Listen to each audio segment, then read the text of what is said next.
hvala lepa za ta uvod, hvala lepa tudi za povabilo. Jaz sem zelo vesel, da sem danes lahko tukaj z vami in govorim o tej temi, ki je za nas zelo pomembna. Jaz sem nefrolog, se torej poklicno ukvarjam z ledvičnimi boleznimi, trenutno tudi predsednik Slovenskega nefrološkega društva.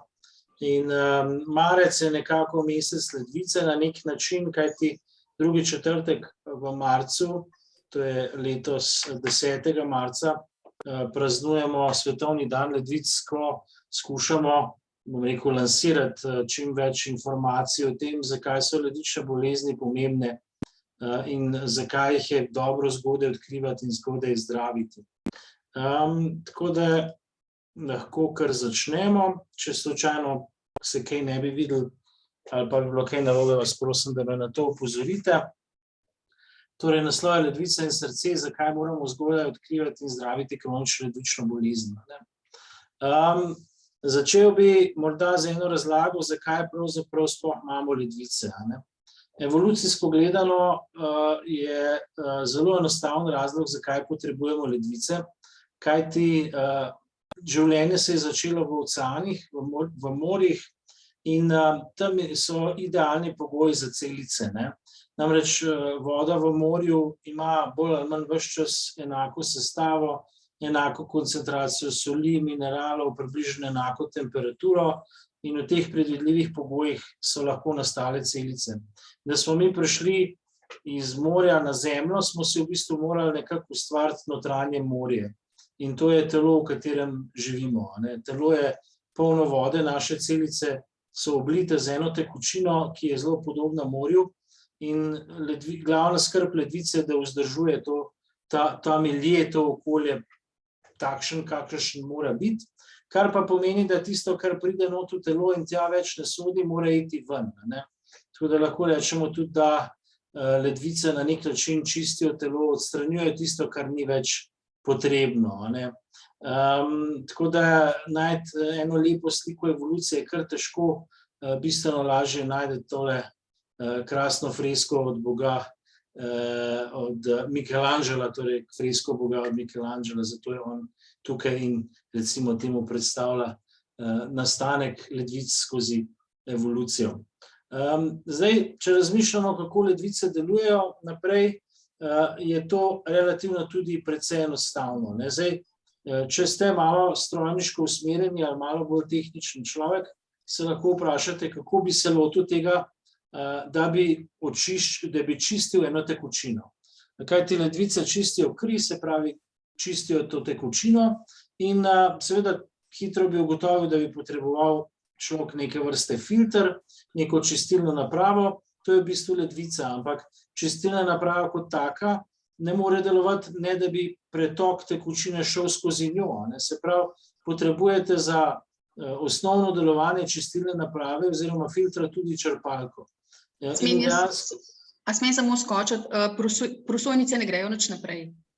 Ja, to pa težko rečem, zakaj. Pa zdaj ne vem. Ker pri meni pa grejo. Aha, ne, tukaj je še vedno prva stran. Dobro, hvala za opozorilo, ampak je pa to res nenavadno. Mogoče še enkrat izklopite, pa še enkrat noter. Mogoče, ja. Lahko, edino kar lahko, ampak tole tudi ne bo šlo tako.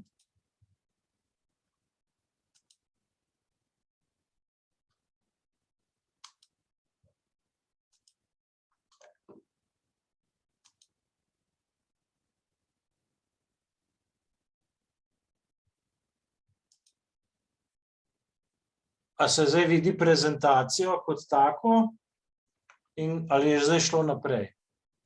Zdaj tukaj še vedno se levo vidijo, se pravi, diasi, no.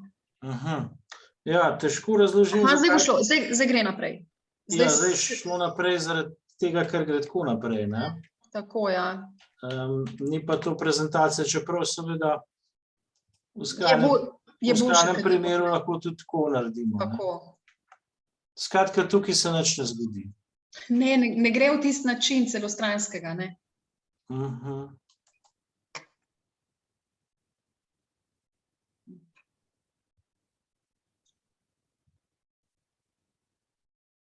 Kaj pa tole? Kaj pa zdaj? Ne. Ne, še kar je tisto na začetku. Še kar je isto. Ja, pogled se ni nič spremenil. No, prav. Potem bomo šli pa pač takole, a ne? Tako, ok. Skratka, to je Michelangelo, o katerem sem prej na veliko govoril v sklopu še očitno prvega slajda ali drsnice. To pa je tisto, kar sem naprej govoril. Skratka, če hočete imeti čistilno napravo, potrebujete neke vrste filter, to je v bistvu v telesu ledvica, in potrebujete črpalko, ki je v telesu seveda srce. In zato, da ta sistem prav deluje, morata oba sistema pravilno delovati. Se pravi, in črpalka in filter.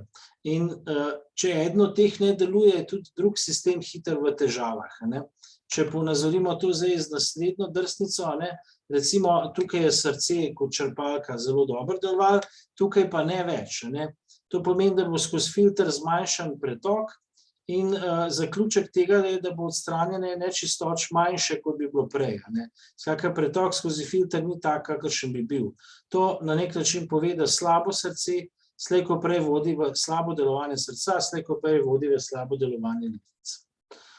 Druga situacija obratna pa recimo, da predstavlja to, da ledvica ne dela dobro, recimo, da je simbolično, da se je filter zamašil, in seveda potem se pritisk v sistemu poviša, pretok je skozi ledvico otežen, kar seveda pomeni, da črpalka težko deluje, in bo slej ko prej zaradi tega utrpela neko škodo. To je v bistvu zelo podobno temu, kar se dogaja dejansko v telesu. Namreč, ko ledvice ne delajo več dobro, se dejansko pritisk v sistemu poviša, temu pritisku v telesu rečemo krvni tlak, torej pritisk v žilju, pritisk v krvi, in to je težko za črpalko, težko tudi za srce, ker mora pritiskati, bom rekel, kri proti nekemu povečanemu uporu in sčasoma to privede do okvare. Se pravi, slabo delovanje ledvic privede do slabega delovanja srca.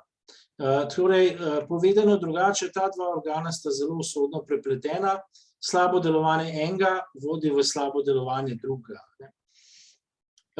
Zdaj pa, če gremo naprej na to, kaj je ta izraz kronična ledvična bolezen. Kronična ledvična bolezen je izraz, ki se uporablja za vse oblike ledvične bolezni, ki potekajo počasi, ampak vztrajno. Se pravi, to so ledvične bolezni, ki se razvijajo skozi mesece, še pogosteje pa skozi leta in desetletja. Druga situacija, bom rekel obratna, na nek način, to je akutna ledvična okvara.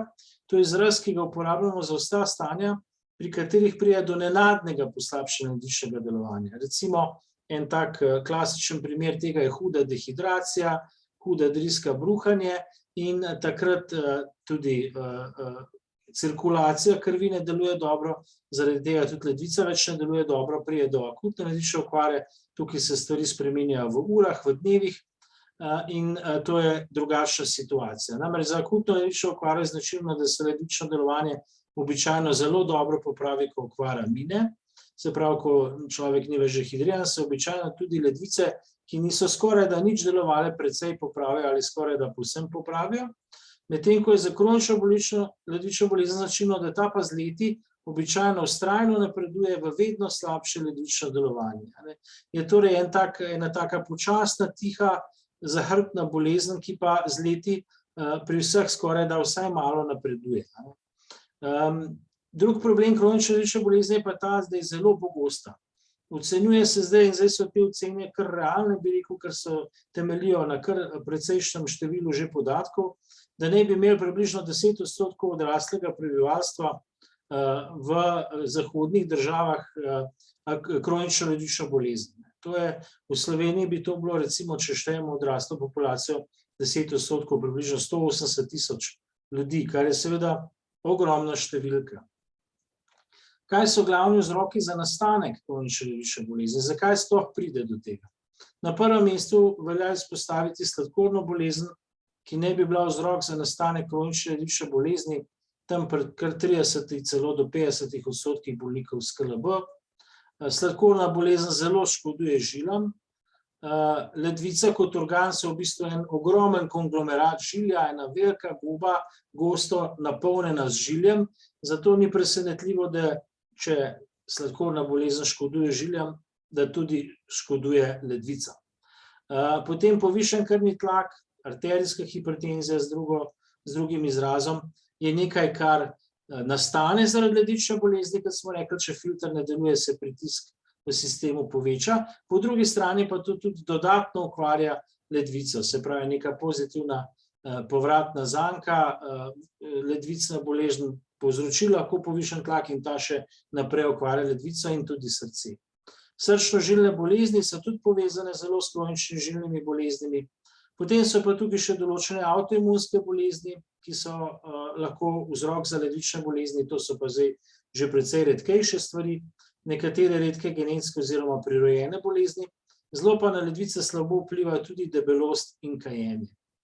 In če vse to skupaj pogledamo, ugotovimo, da je kronična ledvična bolezen v veliki meri posledica nezdravega življenjskega sloga, kakršen je tudi tukaj nekako prikazan. Se pravi, nezdrav življenjski slog je v največji meri odgovoren za nastanek sladkorne bolezni. Nezdravo uživanje hrane, debelost, odsotnost telesne vadbe, vse to vodi v sladkorno bolezen in posledično potem tudi v ledvično bolezen. Uživanje preveč soli je glavni razlog za nastanek povišanega krvnega tlaka.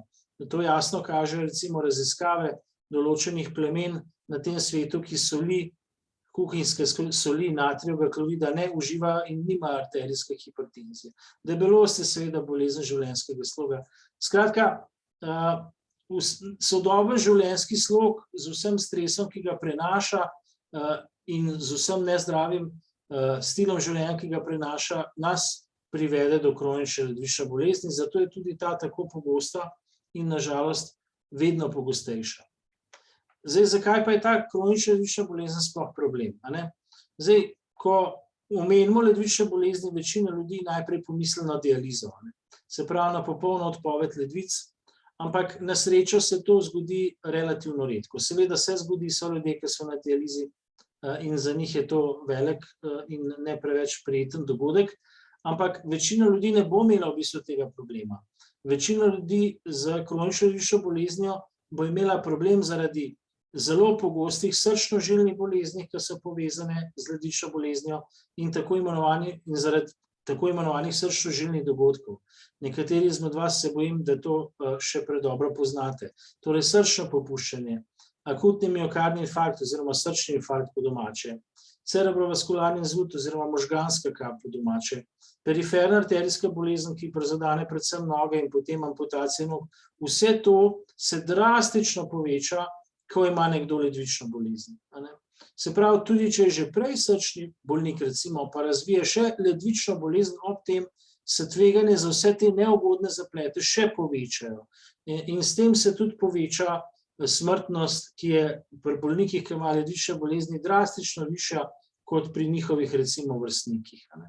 Ampak to je samo del problema, mogoče najpomembnejši, ampak kronična ledvična bolezen je povezana tudi s cel kup drugimi neugodnimi učinki, poveča tveganje za raka, poveča tveganje za hude okužbe, bolnik ima precej hude težave s spanjem, z utrujenostjo, mišičnimi bolečinami in krči. Skratka, ta bolezen je precej neugodna. Zdaj bi vam tukaj rad pokazal nekaj teh podatkov, ki izhajajo iz študij, da boste videli, kako pravzaprav je to res pomembno. Torej, na vaši levi strani vidite tukaj en graf, kjer pri točki 0 se začne dan, ko je ugotovljena ledvična bolezen pri bolniku. In zdaj tale črta, vsak porast v tej črti pomeni, da se je nekaj zgodilo. Pri tej polni črti pomeni, da je nekomu ledvica popolnoma odpovedala in je prišel na dializo. In vidite, da je ta črta zelo položna, zelo relativno malo je tega, na srečo. Bistveno bolj strme krivulje so te, ki kažejo na srčno-žilno smrt, se pravi na smrt zaradi srčno-žilne bolezni ali na smrt zaradi drugih vzrokov. Torej, večina ljudi, ki ima kronično ledvično bolezen, ne bo pristala na dializi na srečo, bo pa imela povečano tveganje za smrt ali zaradi srčno-žilnih bolezni ali zaradi drugih, recimo rakov in okužb. In na tej strani je tudi en tak graf, ki je zelo znan v naši srednji. To je graf, ki prikazuje smrt zaradi srčno-žilnih dogodkov v procentih v odvisnosti od starosti. In tukaj vidite, da je kronična ledvična bolezen še zelo huda stvar, če si mlad, se pravi, še hujša, kot če si, bom rekel, na tem koncu. Zdaj, na tem koncu, skrajno desnem, se te dve krivulji zelo zbližata, se pravi, z drugimi besedami, če si star 100 let, potem verjetno ni več tako grozno pomemben, da imaš ledvično bolezen ali ne. Mlajši, ko si, bolj pa je to pomembno, ker mlajši, ko si, večja je razlika med tabo, pa recimo s tvojim sošolcem iz osnovne šole. Tukaj govorimo o ljudeh, ki so na dializi. Se pravi, če pogledamo smrtnost nekoga, ki je okrog 30 let star, je 0,01%, če pa je toliko star pa na dializi pa 5%. Se pravi, 500-krat višja smrtnost je kot pri njegovem, recimo, sošolki iz srednje šole, osnovne šole, kar je seveda grozna razlika. Potem naslednji podatek, ki nas je tudi precej strezno, je, kakšna je 10-letna smrtnost. 10-letna smrtnost pomeni, kakšen odstotek ljudi v roku 10 let umre zaradi nečesa. To je recimo, bom rekel, znan podatek iz področja rakov. In to je ena velika raziskava, kjer so sledili so 15.000 ljudi 10 let in so ugotovili, da je bila 10-letna smrtnost okrog 8%, če niso imeli sladkorne bolezni ali ledvične bolezni. Če so imeli sladkorno bolezen brez ledvične bolezni, je ta smrtnost bila večja, v 10 letih 11%, ne zelo večja, ampak večja. Če so imeli ledvično bolezen, pa brez sladkorne bolezni, je bila ta smrtnost še večja, 17%, če so imeli pa oboje, je bila pa 10-letna smrtnost 31%. To je pa že precej primerljivo pravzaprav z marsikaterim rakom, z rakom dojk in tako naprej. Skratka, smrtnost kombinacije sladkorne bolezni in ledvične bolezni je zelo visoka in kot vidite, mogoče tukaj od spodaj, postane visoka ravno zaradi srčno-žilnih smrti, torej smrti zaradi možganske kapi, zaradi odpovedi srca, zaradi srčnega infarkta. Zdaj, seveda, to je še včasih, to je še iz časov, ko nismo imeli toliko zdravljenj na voljo, upam si trditi, da gre zdaj to na bolje, hvala Bogu, tako da se smrtnost zmanjšuje, ampak še vedno je visoka. Dodatna težava je ta, da večina ljudi s kronično ledvično boleznijo sploh ne ve, da ima težave z ledvicami. Ocenjujejo, da kar 90% ljudi, ki ima kronično ledvično bolezen, ne ve, da ima težave z ledvicami. In glavni vzrok v tem je, da ledvične bolezni ne bolijo. Mi včasih slišimo, da ljudje govorijo, da jih ledvice bolijo, ampak ledvice v resnici res redko kdaj bolijo. Največkrat bolijo pri ledvičnih kamnih ali pa pri kakšnih bakterijskih okužbah, ampak velika večina bolnikov s kronično ledvično boleznijo nima nobenih ledvenih bolečin in če so bolečine tam, so ponavadi bolj zaradi hrbtenice, kot zaradi ledvic. Poleg tega ledvice povzročajo precej malo težav, ki bi jih ljudje povezali z ledvicami. Sej, recimo, če te sklepi bolijo, veš, da imaš težave s sklepi, če težko dihaš, predvidevaš, da imaš težave s pljuči ali srcem. Tukaj je teh simptomov, znakov relativno zelo malo in se pojavljajo dostikrat šele potem, ko je precej pozno in so ljudje že blizu dialize.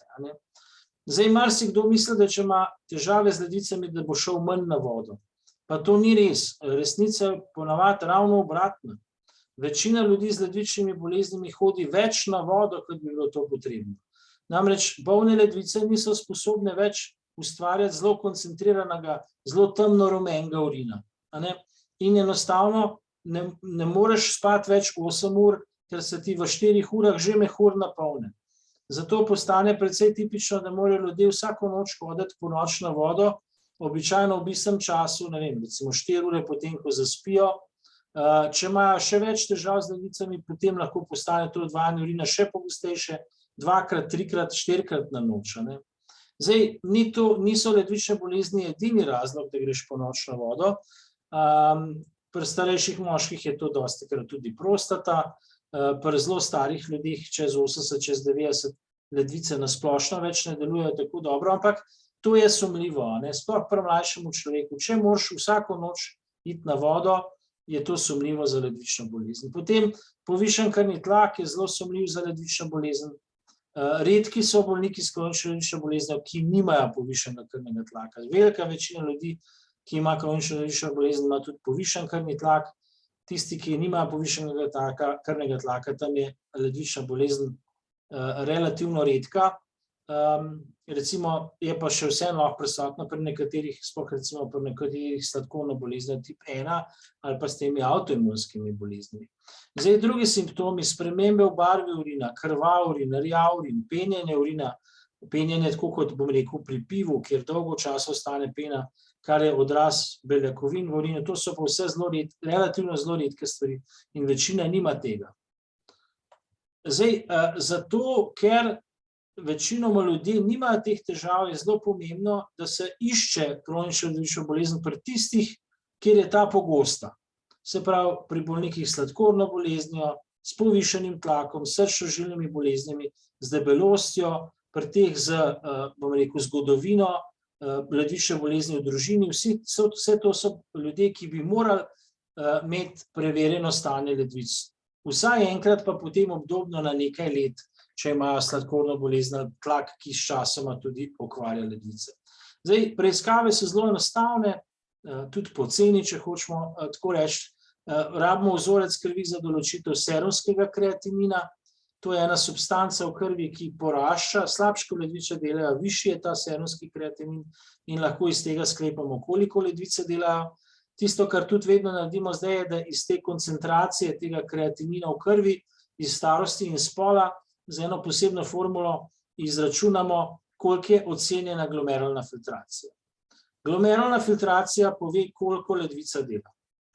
Ledvica je filter, količina filtracije nam pove, koliko ledvica dela, in to je, če boste gledali laboratorijske izvide, je to kratica OGF in potem pride številka, ki bomo na naslednji drsnici pokazali, kakšne so te številke. Tukaj pa je nižja kot je filtracija, se pravi, slabš kot filter dela, slabše ledvice delajo.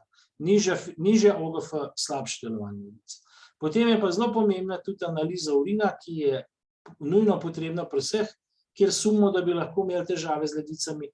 Namreč povečana količina beljakovin ali pa proteinov v urinu je zelo pomemben znak ledvične okvare. Tudi če ti ledvice normalno delajo, pa imaš preveč beljakovin v urinu, so ledvice bolne in je potrebno jih zdraviti. Ponekod namesto beljakovin proteinov dela albumin v urinu, je tudi enako dober in tudi ta pomeni ledvično okvaro. Kri v urinu je lahko tudi odraz, tudi lahko znak ledvične bolezni, lahko je pa tudi znak bolezni mehurja.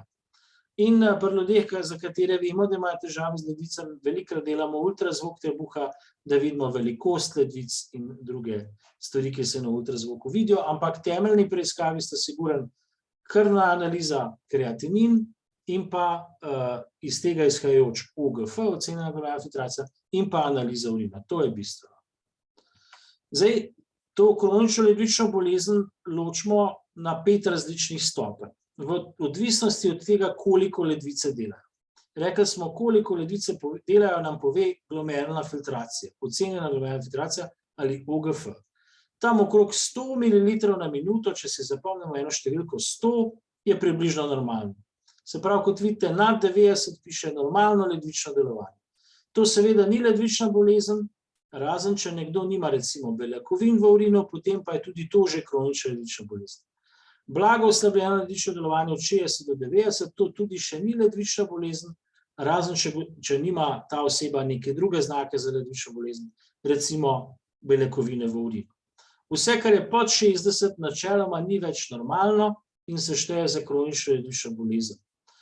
Izjema so lahko starostniki nad 70, kjer je lahko tudi do 45 še normalno, zato vidite, da je tukaj stopnja 3, ki je zmerno oslabljeno ledvično delovanje, razdeljena na stopnjo 3A, 45 do 60, pa na stopnjo 3B, kar je pa že pod 45. Četrta stopnja je 15 do 30 približno, zelo oslabljeno ledvično delovanje. Peta stopnja ledvične odpovedi je pa, ko je OGF pod 15, običajno ljudje pridejo na dializo, ker je tam ta filtracija okrog 10 ml na minuto. Se pravi, ko smo mi že na 10% delovanja ledvic. Toliko časa traja, preden pridemo do velikih težav. telo je tako narejeno, da ima veliko rezerve, ne samo ledvica, tudi jetra in srce so tako narejeni in šele, ko prijemo do 10% normalnega delovanja, šele takrat je ponavadi potrebno začeti z dializo. Zdaj, zakaj je tako pomembno, kje si na teh stopnjah? Zakaj je tako pomembno, da preprečimo to padanje ledvičnega delovanja, to slabšanje ledvičnega delovanja? Lahko vidite zdaj tukaj na naslednji drsnici. Namreč ta drsnica prikaže tudi eno veliko raziskavo, ki kaže, kakšna je smrtnost glede na stopnjo ledvične okvare. Zdaj, če pogledate tukaj levo spodaj nad 60 ml na minuto, smo rekli, še ni prav slaba funkcija sploh. In tukaj je smrtnost je tukaj izražena, smrtnost je tukaj izražena kot 100 pacientov leto. To pomeni, če bi bila ta številka 1, bi v enem letu med 100 pacienti eden umrl. Če je ta številka 10, bi pomenilo, da bi v enem letu med 100 pacienti 10 ljudi umrl, 10%. In vidite, da ko pade glomerulna filtracija pod 60, se ta smrtnost že poviša. Ampak ne tako dramatično, do 45 ni tako grozno večja. Pod 45 je pa bistveno večja in klele, ko pridemo pri blizu dialize, je ta smrtnost nekje 14% bila tukaj, se pravi, 14% dializnih bolnikov vsako leto umre približno. Zdaj, če mi preprečujemo slabšanje ledvic, v bistvu na nek način daljšamo življenje, preprečujemo to bistveno povečano smrtnost. In na desni strani vidite, tukaj so pa, koliko je srčno-žilnih dogodkov, kot so poslabšanje srčnega popuščanja, srčni infarkt, možganska kap, in spet na 100 pacientov let, se pravi, tukaj na koncu, ko imamo dializne bolnike okrog 30, se pravi, okrog 30 od 100 bolnikov bo imel vsako leto enega od teh nesrečnih dogodkov. Zdaj, tukaj se res vidi, kako se lahko življenje dramatično poslabša, sicer tega ne čutimo, ne boli, ampak vseeno se nam zadeve slabšajo, ko se ledvice slabšajo. Zdaj, moramo malo tudi primerjati vse skupaj z staranjem ledvic. Namreč ledvice, tako kot vsak drug organ, se z starostjo starajo. To se najbolj vidi na koži kot organu, ker se to navzven vidi, ampak vsi organi se staranjem seveda starajo. In po 30. letu začne glomerulna filtracija počasi padati, tako da če recimo živimo do 90. leta, bomo imeli takrat zgolj še samo polovico ledvičnega delovanja, ker smo ga imeli prej v mladosti. In zdaj to padanje je predvsem okrog 6 do 7,5 do 8 ml na minuto na desetletje, oziroma povedano drugače, malo manj kot mililiter na minuto na leto, nam ta ledvično delovanje pada samo zaradi staranja. To pomeni, da že zaradi tega ima polovica ljudi nad 70 letom starosti glomerulno filtracijo, ki je že pod 60. In v tej starosti se smrtnost ne poveča, če pade glomerulna filtracija pod 60, ampak šele pod 45, tako kot smo prej malo videli. Tako da med 45 pa 60, če ni tako grozna situacija, pod 45 je pa definitivno prisotna ledvična bolezen tudi pri starostniku, starejši osebi, tako za občutek, kje približno je nekdo, kadar dobi izvide. Zdaj zdravljenje. Zdravljenje obstaja. Dolgo časa je veljalo, da zdravljenje za to kronično ledvično bolezen ni, pa to ne drži, že leta to ne drži. Namreč obstaja en kup v bistvu enih stvari, ki pomagajo. Na prvem mestu bi rad izpostavil nefarmakološko terapijo. To je terapija brez zdravil, ki pa vseeno zdravi. Morate se zavedati, da so tukaj v zadnji študije, ki dokazujejo, da vse to, kar tukaj piše, dejansko deluje tudi za ledvične bolezni. Se pravi, pravilna prehrana je lahko eden od vzrokov, da nastane ledvična bolezen, nepravilna prehrana, in pravilna prehrana je lahko eden od vzrokov, da ne nastane ledvična bolezen, in je lahko eden od vzrokov, da se ledvična bolezen bistveno počasneje poslabšuje. In tisto, kar je v današnjem svetu problem, je, da pojemo definitivno preveč sladkorja, zaradi česa smo ponavadi debeli, preveč soli, zaradi katere nam tlak poraste, in preveč živalskih proteinov, predvsem mesa in mesnih izdelkov, jajc, mlečnih izdelkov, to pa tudi obremenjuje ledvice. Premalo pa pojemo sadja in zelenjave, ki pa blagodejno delujejo na srce, na žile in na ledvice. Se pravi, če spremenimo prehrano, kar ni tako nemogoče, kot se morda sliši, vse je stvar motivacije, če mi vemo, zakaj to delamo, vse to je neka investicija v prihodnost. Ledvična bolezen ne povzroča ponavadi težav takrat, ko se odkrije. Takrat človek nima bolečin, nima težav. Ampak treba je pa zdrav zato, da čez 10, čez 20 let ne bo imel hudih težav. Zdaj pri nekomu, ki je 90 let star, to mogoče ni več tako aktualno, pri nekomu, ki je pa 50 let star, je pa seveda še kako aktualno, ali bo pri 60 ali 70 letih na dializi ali ne. Ali bo pri 60 ali 70 imel infarkt ali ne.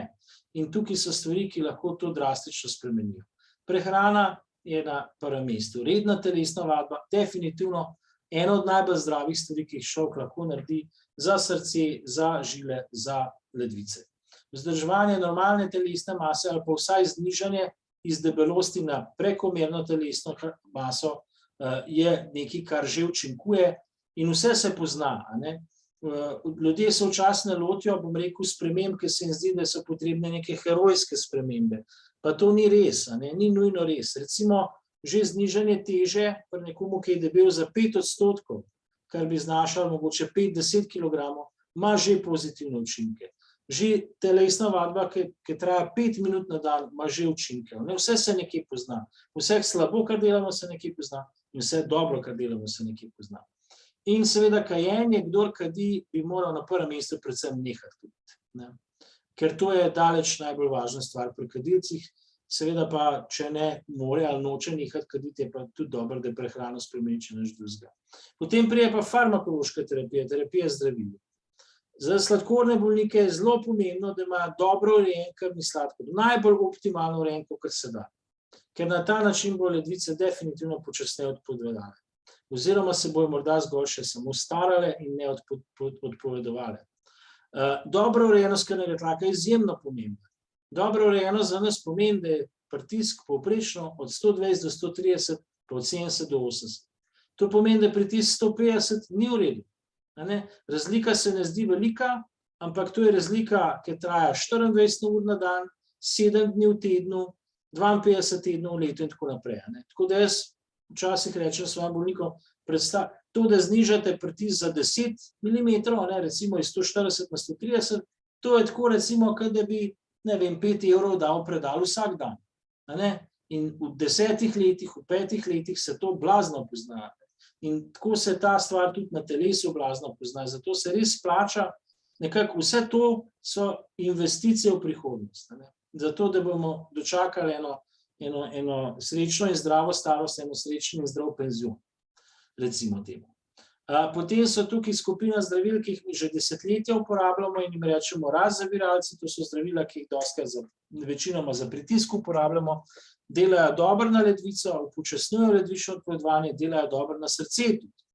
In pa nova zdravila, ki jih imamo pa zadnje leta, SGLT2 inhibitorji, to so pa ena zdravila, ki so jih razvili za sladkorno bolezen, pa se je na srečo izkazalo, da je zelo dobro deluje tudi za srce in zelo dobro tudi za ledvice. Največkrat uporabljamo tudi zdravila za zdravljenje povečanega holesterola, ker povečan holesterol tudi zelo slabo učinkuje pri ljudeh, ki imajo sladkorno bolezen, tlak in ledvično bolezen. Pol pri nas na nefrologiji, ki pa ljudje pridejo k nam že, ko so že bliže dializi, zdravimo pa pol tudi zaplete, kronične ledvične bolezni, slabokrvnost se pojavi, kostne težave, kislost krvi in tako naprej. Zdaj, v temle predzadnjem slajdu drsnici bi rad pokazal, v praksi, zakaj je važno, da je ledvično bolezen zdravimo in zakaj dobro, da to naredimo zgodaj. To so podatki iz ene od raziskav, največje, ki je študirala ledvične bolnike iz skupine SGLT2 inhibitorjev. V tem primeru je to eno zdravilo, ki se mu reče dapagliflozin. In zdaj tale graf, tale krivulja kaže, kako je glomerulna filtracija padala s časom. Tukaj imamo pa mesece. In padanje s časom je v dveh skupinah. Placebo skupina, to je tista, ki je dobila tableto brez zdravila. Ta skupina modra je pa tista, ki je dobila zdravilo. Zdaj v modri skupini lahko hitro opazite, da najprej ledvično delovanje se poslabša, ampak ne bom vam razlagal, zakaj je to pravzaprav dobro. Tisto, kar je važno, je, da vidite, da je ta krivulja padanja potem bistveno počasnejša pri ljudeh, ki so imeli zdravilo, v primerjavi s tistim, ki zdravila niso imeli. In zdaj, če to pretvorimo v številke, bomo videli, da je tukaj padala glomerulna filtracija, torej ledvično delovanje pri ljudeh, ki niso imeli zdravila, za 3,6 ml na minuto na leto. Rekli smo, malo manj kot 1 je normalno, 3,6 je recimo staranje, 3,6 je precej več kot 1, ni več normalno. Pri ljudeh, ki so pa imeli zdravilo, pa ni bilo več 3,6 ml na minuto na leto dol, ampak samo še 1,7, kar je pa zdaj že precej blizu zgolj staranju. Ni še čisto tam, ampak precej bliže. In ta razlika je 1,9. Zdaj pa tukaj v spodaj pa prikažem, kaj to pomeni v praksi za človeka.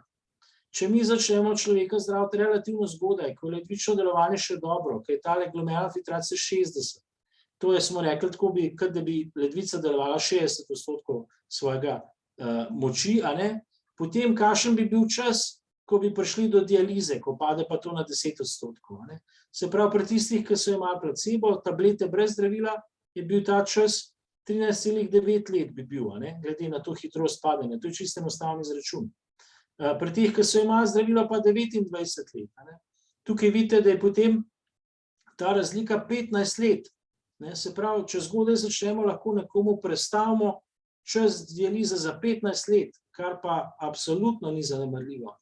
Če začnemo pa kasneje, da ne rečem, da tudi zmanjšamo potem srčno-žilne zaplete in zmanjšamo možnost za smrt. Ne gre seveda samo za dializo. Če pa začnemo kasneje, ker ledvica dela samo še s 30% svoje moči, potem pa ta razlika seveda spet bo, ampak bo manjša, bo samo še 6 let, pa tudi ta razlika ni banalna. Če nekomu rečemo, da bo 6 let kasneje na dializi, kot bi moral biti, je to seveda uspeh, je to dobro. Tako da končal bi rad s temi zaključki, čisto osnovnimi, za katere bi rad, da nekako se vam usedejo v misel. Prva je, da je kronična ledvična bolezen zelo pogosta. To ima 10% odraslega prebivalstva. Se pravi, če vzamemo recimo vaš osnovnošolski razred, so noter 3, ki imajo danes težave z ledvicami in noben od teh 3 verjetno tega ne ve. Kronična ledvična bolezen lahko privede do odpovedi ledvic, do dialize, ampak to na srečo pri večini ni problem, ker večina tega ne bo dočakala, večina ne bo prišla toliko daleč, bo pa imel negativen učinek na srce in na ožilje in zaradi tega več srčnih težav, več in hitrejšo smrt oziroma krajše življenje. Torej, bolniki s kronično ledvično boleznijo umirajo bistveno hitreje kot njihovi vrstniki in slabše, ker so ledvice, slabše je ta izid. Bolniki s kronično ledvično boleznijo imajo bistveno več srčno-žilnih težav kot njihovi vrstniki. Problem po eni strani fajn, da ljudje nimajo težav, ampak problem po drugi strani je, da ledvične bolezni ne bolijo in povzročajo zelo malo opozorilnih težav, zato moramo to bolezen aktivno iskati in jo iščemo tam, kjer je najbolj verjetno. Se pravi, pri ljudeh, ki imajo sladkorno bolezen, pri ljudeh, ki imajo pritisk povišan, ki imajo že srčno-žilne bolezni, debelost ali pa nekoga v družini z ledvično boleznijo. Preiskave so enostavne, treba je samo kri pa urin analizirati in se hitro vidi, pri čem smo. Za kronično ledvično bolezen imamo zdravljenje, imamo, bom rekel, spremembe življenjskega sloga, ki definitivno delujejo, imamo zdravila, ki definitivno delujejo in upočasnjujejo odpovedovanje ledvic, s čimer si podaljšujemo življenje in podaljšujemo kvalitetno življenje, kar je seveda tudi zelo pomembno. In zgodnje zdravljenje, kot ste videli pri prejšnji drsnici, zgodnje zdravljenje ima bistveno boljši učinek kot pozno zdravljenje. Če mi, bom rekel, 60 let svoje telo onesnažujemo, bo pa v 5 letih zelo težko to popraviti, če pa to delamo 30 let, bo pa to v 10 letih se bistveno že poznalo. Tako da prej, kot začnemo, boljše je na nek način. To je tisto, kar sem hotel danes povedati. Jaz se opravičujem, da je to tako šlo malo drugače, kot bi morali, ne vem sicer, kako do tega pride, bom mogel enkrat to malo študirati. Ni se mi zaenkrat še to zgodilo. Hvala vam za pozornost, zdaj pa imamo še kar nekaj časa za vprašanja, ki so se nedvomno pojavila. Vidim, da tukaj v chatu, ki ga lahko odprem, je že nekaj. Mene samo zanima, če nas lahko diabetolog pošlje na ta pregled. V bistvu diabetolog bi moral načeloma vsako leto pri nekomu, ki ima sladkorno bolezen, preverjati, kakšno je stanje ledvic. Vsako leto bi načeloma diabetolog moral po njihovih smernicah in naših pregledati kreatinin pa urin. To sta enostavne preiskave, skoraj da nič ne stanejo, ni razloga, da se to nekako ne bi naredilo. In če ugotovi, da imate ledvično bolezen, lahko uvede vsa ta ustrezne ukrepe že diabetolog, če pa meni, da situacija ni dobra in da se ledvice še vedno prehitro poslabšujejo, pa seveda lahko diabetolog vedno napoti človeka tudi k nam na pregled. Se pravi, te preiskave, kreatinin v krvi, urin, to delajo lahko, katerikoli zdravnik lahko to naredi. To se lahko naredi v kateremkoli zdravstvenem domu, pri družinskem zdravniku ali pa pri kateremkoli diabetologu.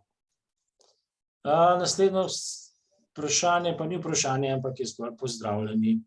Tako da je pozdravljeni. Se je že nekaj pojavilo. Olga, pozdravljeni nazaj. Zanima me, kako vpliva pitje. To sem pa pozabil, da se upravičujem. Hvala, Olga, da ste me spomnili. Koliko tekočine naj bi odrasel starejši človek 80 let z arterijsko hipertenzijo popil na dan, je bolje več ali manj tekočine? No, to je pa en velik mit, ki pa nima nobene prav dobre osnove. Mit namreč je, da če več piješ, je to bolj za ledvice. Ampak izkaže se, da ni nobenega dokaza v bistvu, da to drži. Celo nekateri dokazi so, da če preveč piješ, lahko ledvicam celo škoduješ. Pa so pa tudi obraten mit, je pa v okviru srčnih bolezni, kjer je mit, da če imaš srčno popuščanje, potem če manj piješ, boš na boljšem. Pa sem šel tudi jaz to raziskati, pa moram reči, da tudi to v bistvu ne drži.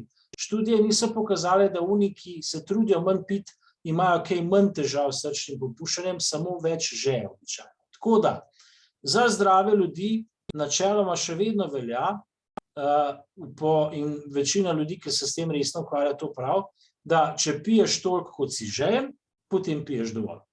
Zdaj, problem je, da eni ne pijejo, ker so žejni, nimajo časa v službi piti in tako naprej. To je seveda neka anomalija. Nobenega razloga ni, da ne bi pil, ko si žejen. Recimo, jaz sem zdaj žejen, ker po eni uri govorjenja ponavadi postane žejen in takrat, ko si žejen, bi moral piti, tako da bom nekaj spil.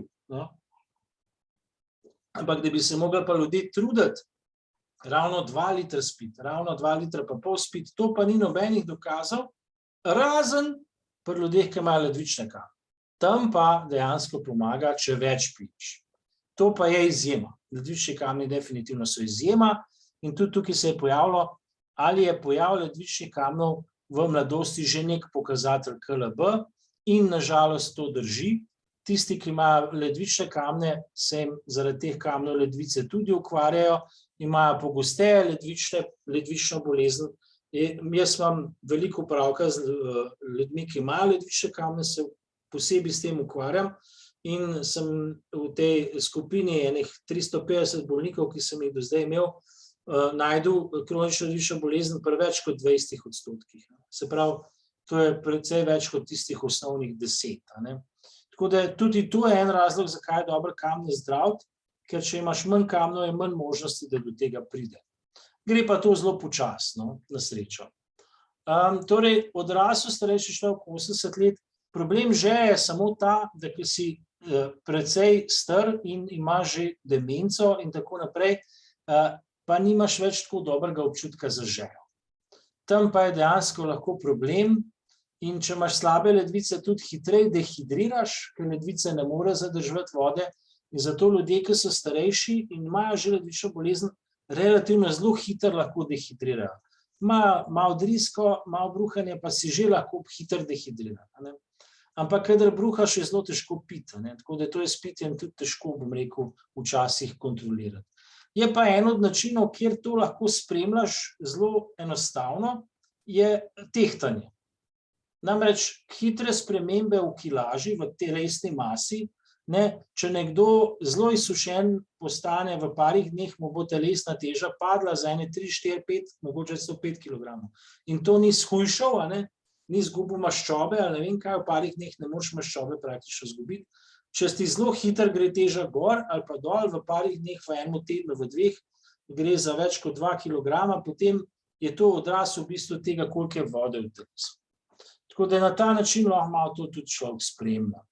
Malo lahko spremlja tudi s tem, kako urin izgleda. Če je urin zelo temno rumen ves čas, To pomeni, da je zelo koncentriran in da ledvice precej zadržujejo vodo. Spet v starosti, pa z ledvično boleznijo ta mehanizem malo neha delovati in ni tako enostavno več samo iz barve urina to ocenjevati. Zakaj ob vsakoletni kontroli ob jemanju zdravila Eliquis mi dajo pregledati OGF in jetrne teste? Evo, spet odlično vprašanje, hvala Marjeta. Namreč ena zdravila so, nekaj je zdravil, ki škodujejo ledvicam, ampak teh zdravil je relativno zelo malo. Obstaja en mit, da vsa zdravila škodujejo ledvicam. Jaz, ki sem nefrolog, si lahko prvošem to reči, ker se s tem ukvarjam profesionalno 100% na dan. Zelo malo je zdravil, ki v resnici škodujejo ledvicam. Nekaj jih je, ampak zelo malo. Seveda je ta zdravila dobro poznati, so recimo te nesteroidni antirevmatiki, ki lahko škodujejo ledvicam, ta zdravila za bolečine, analgezin, naklofen, ketonal, to je lahko škodljivo za ledvice. Potem so pa zdravila, ki niso škodljiva za ledvice toliko, ampak so pa lahko zelo nevarna, če jih jemlješ, pa ledvice ne delujejo. To so predvsem zdravila, ki se izločajo skozi ledvice. In če ledvice ne delajo, se ta količina zdravila v telesu zelo poveča in je lahko to zelo nevarno. Recimo Eliquis je eno takih zdravil. In če imaš preveč Eliquisa v telesu, seveda si pol naenkrat nagnjen k krvavitvam, kar pa tudi ni dobro. Zato je pri takih zdravilih, ki so lahko nevarna, če ledvice ne delujejo dobro, fajn ledvice kontrolirati. To je tudi eden od razlogov, zakaj je dobro vedeti, koliko ti ledvice delajo. In načeloma se naslanjamo na ta OGF, na ocenjeno glomerulno filtracijo in iz tistega lahko vidimo, ali je še varno imeti ta zdravila, ali ni več varno imeti ta zdravila. Tudi ena zdravila za sladkorno bolezen, metformin recimo, je lahko precej nevaren, če ga jemlješ, ko ti ledvice ne delajo. A niso rekli, Društvo za srce, a niso rekli 1 liter na 25 kilogramov. Kaj pa, je to odgovor na to, koliko moraš piti? Če je to odgovor na to, koliko moraš piti, lahko rečem, da je ta cifra popolnoma iz trte zvita. Jaz včasih, bom rekel, na pol maltretiram specializante na oddelku, ki dostikrat v odpustnico napišejo, spije naj 1,5 litra. In potem jim rečem, poslušajte, zakaj pa ravno 1,5 litra?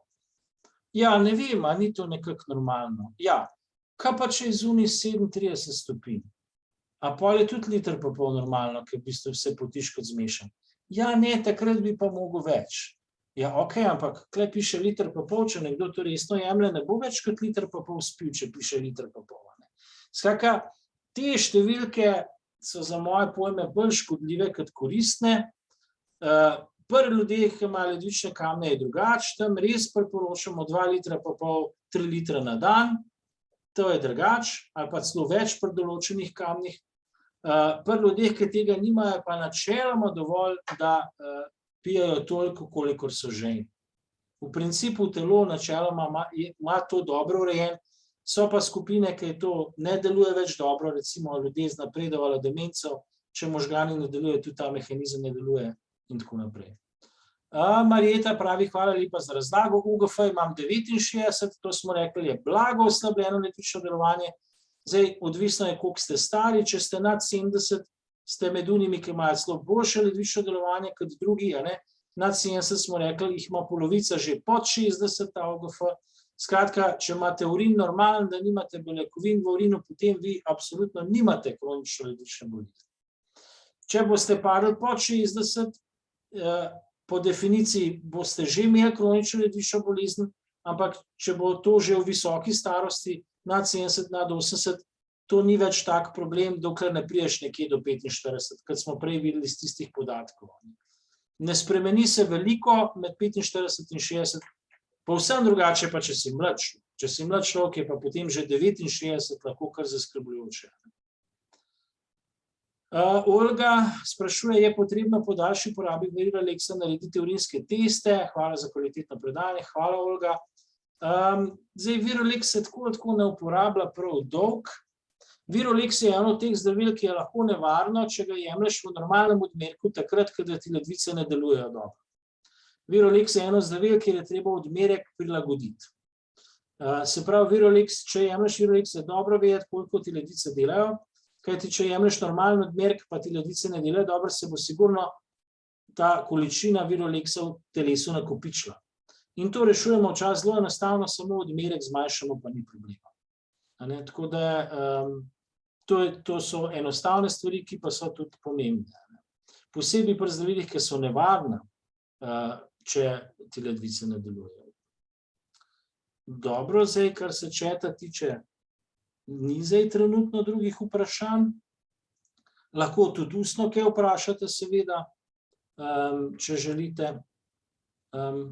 Jaz upam, da sem vam dovolj jasno prikazal, zakaj je fajn vedeti, koliko ledvice delajo.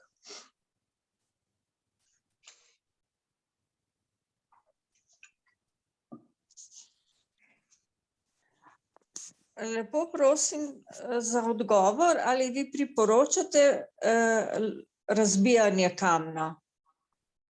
Ja, razbijanje kamnov je najbolj klasična metoda odstranjevanja kamnov.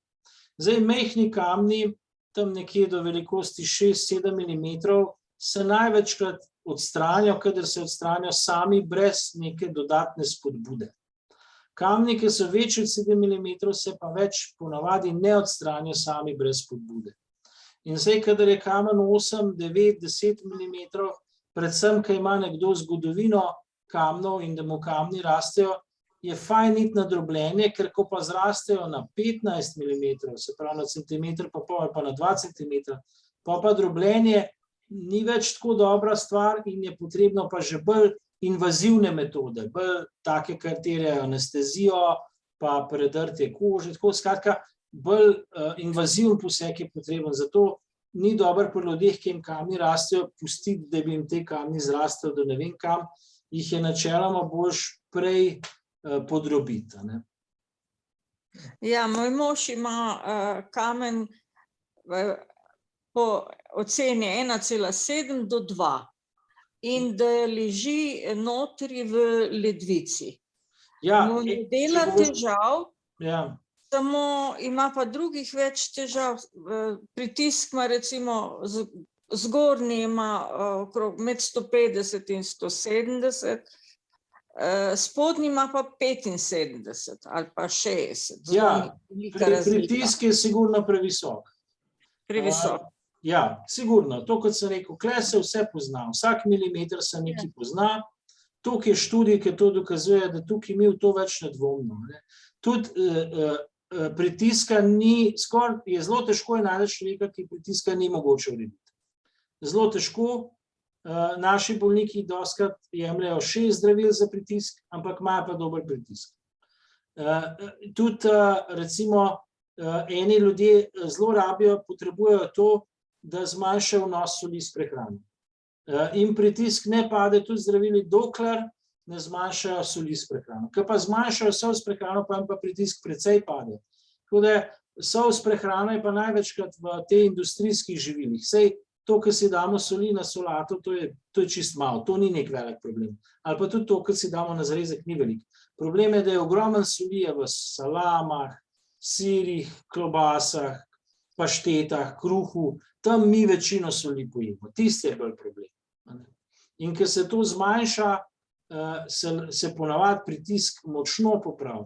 Mi imamo v bolnišnici je hrana precej malo slana. In se nam zgodi, da pridejo ljudje, ki imajo 6 zdravil za pritisk, pa jim moramo po 3 ali pa 4 nehati dajati, ker jim pritisk preveč pade na tej prehrani. Tako da to je lahko zelo učinkovito. Telesna vadba, redna telesna vadba zniža pritisk za ene 5 do 10. Tudi. Vse to se pozna.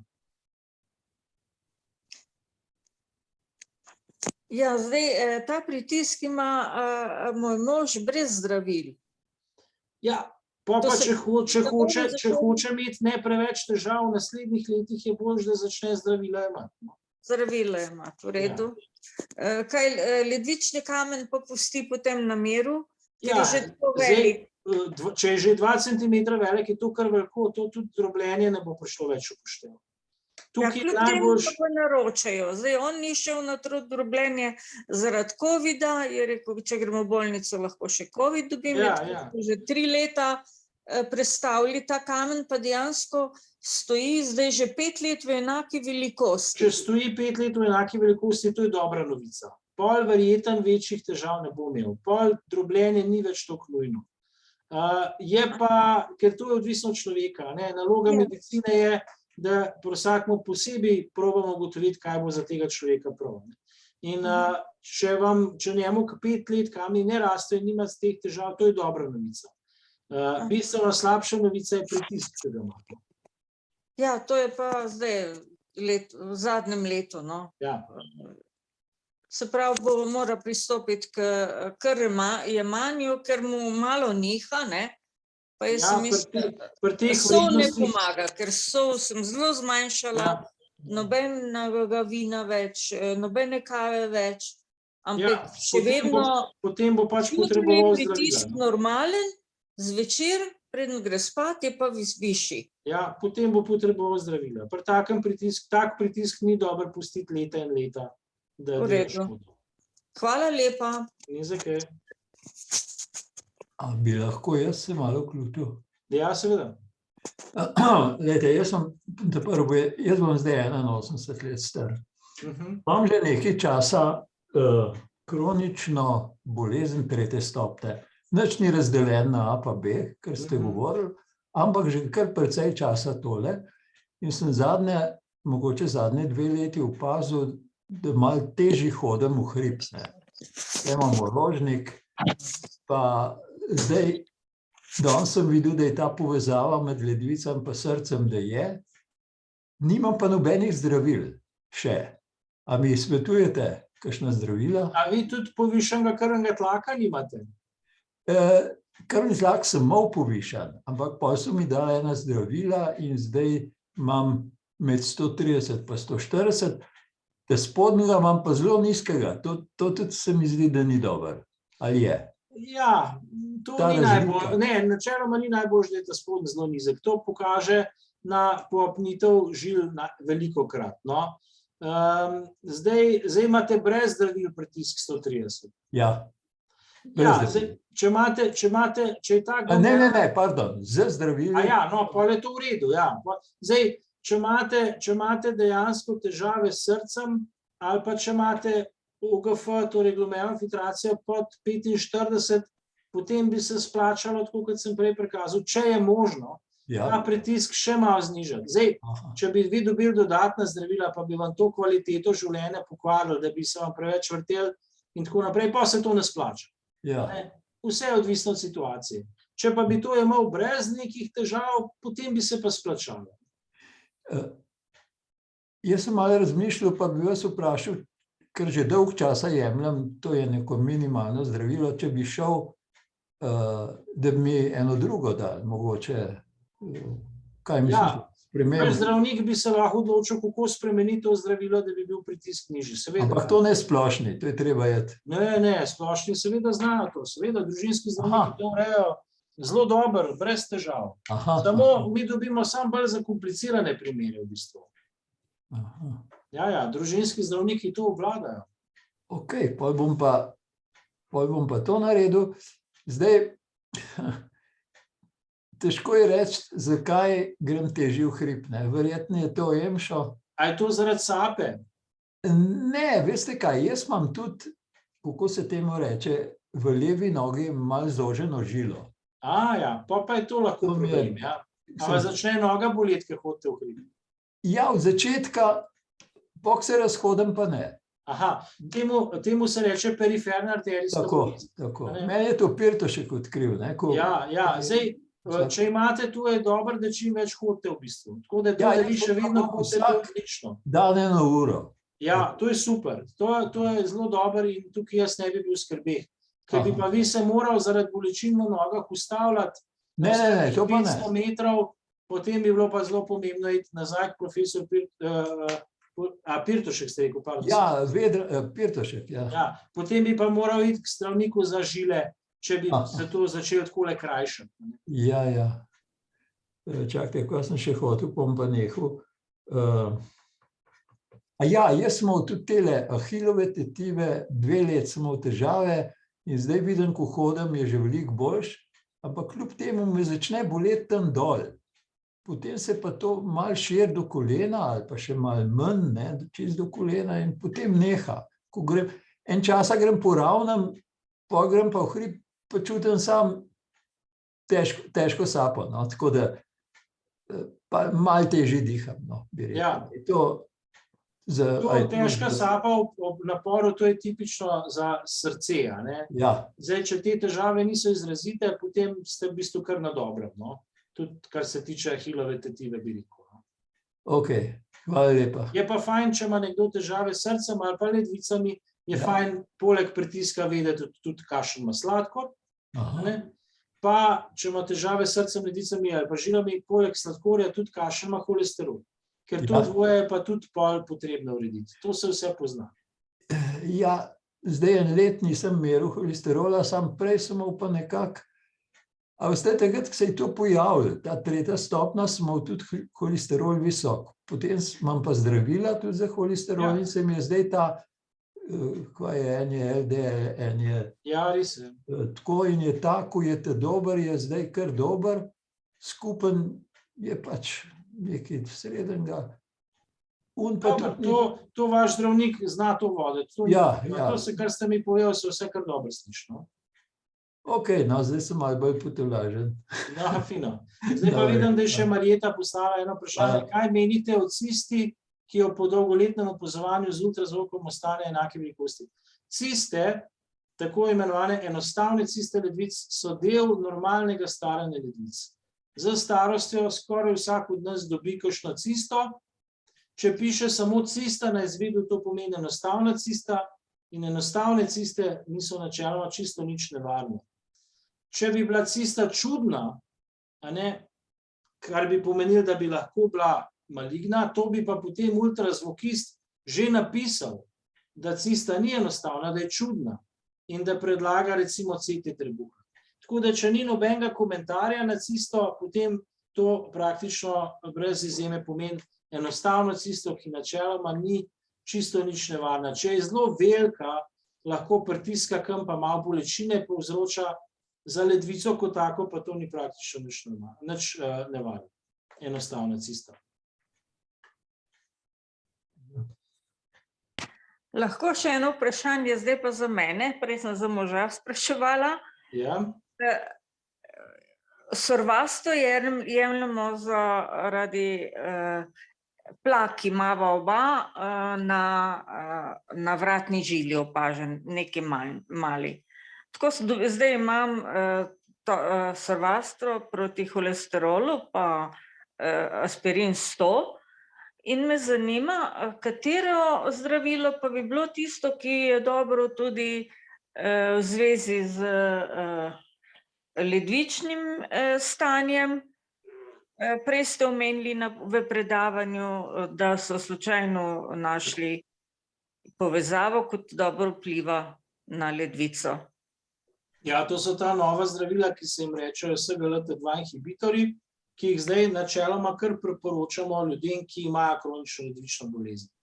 Se pravi, glomerulno filtracijo nižjo od 60 ali pa beljakovine v urinu, tudi če je ta glomerulna filtracija višja od 60. Je pa tudi tako, pomembno je tudi spremljanje človeka. Če zdravnik vsak let pregleda glomerulno filtracijo in ta počasi upada za mililiter na minuto na leto ali kaj takega, potem je to padanje, ki je ekvivalentno staranju in ni nekega velikega problema. Če pa to hitreje pada, 5 ml na minuto leto ali kaj takega, potem je pa to lahko problem. Je pa potrebno vedeti, da ta kreatinin pa OGF tudi malo nihata. Tako da je malo tudi odvisno od tega, koliko si bil dehidriran, ko si šel kri dati. Tako da je treba ponovati nekaj izvid, če gre kaj narobe, če preveč pada, je potrebno ponovati nekaj izvidov, da se vidi, da je to res vztrajen padec. To pomeni, da vsa zdravila proti holesterolu imajo to učinkovanje tudi za ledvico. Ja, zdravila proti holesterolu imajo predvsem to učinkovanje, da zmanjšajo to aterosklerozo, to mašenje žil. Ja. In ker je to mašenje žil, ta ateroskleroza tako pospešena pri ledvičnih boleznih, zato so ta zdravila pri ledvičnih boleznih skoraj vedno aktualna. Tako da te zdravila za holesterol ne jemljemo toliko zato, ker bi imela zelo izrazito dobre učinke na ledvice, bolj zato, ker ima izrazito dobre učinke na žile. Medtem ko tiste druga zdravila, ki sem jih omenil, zaviralci, ki se za pritisk uporabljajo, pa te SGLT2 inhibitorji, te imajo pa prav posebej dobre učinke na ledvice. Kaj potem mi svetujete, grem zamenjati ta zdravila, ki jih jemljem? Zakaj bi jih zamenjali? Jaz sem imela dolga leta velike težave z ledvicami. Zdaj jih nimam več, da ne vem, ali sem se naučila živeti, ampak v glavnem ledvice so v redu. Če so v redu, pa zdravil za ledvice ne rabite. Tako, dobro. Sem mislila, da če že jemljem, naj bi bilo tako zdravilo, ki bi bilo tudi za ta. Ja, to velja za tiste, ki imajo težave z ledvicami. Tam je to seveda smiselno. Če pa nimaš, pa to ni nujno, seveda da ne. V redu, hvala lepa. Ni za kaj.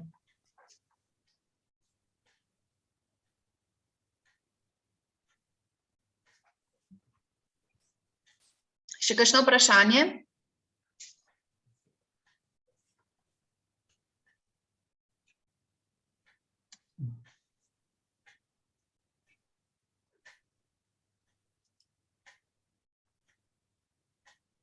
Tudi na Facebooku ni nič več.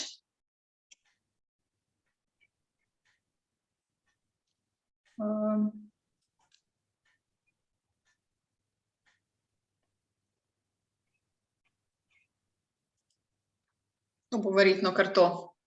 Dobro, potem bi se vam pa rad zahvalil, da sem imel priložnost spregovoriti pred vami. Hvala, da ste poslušali.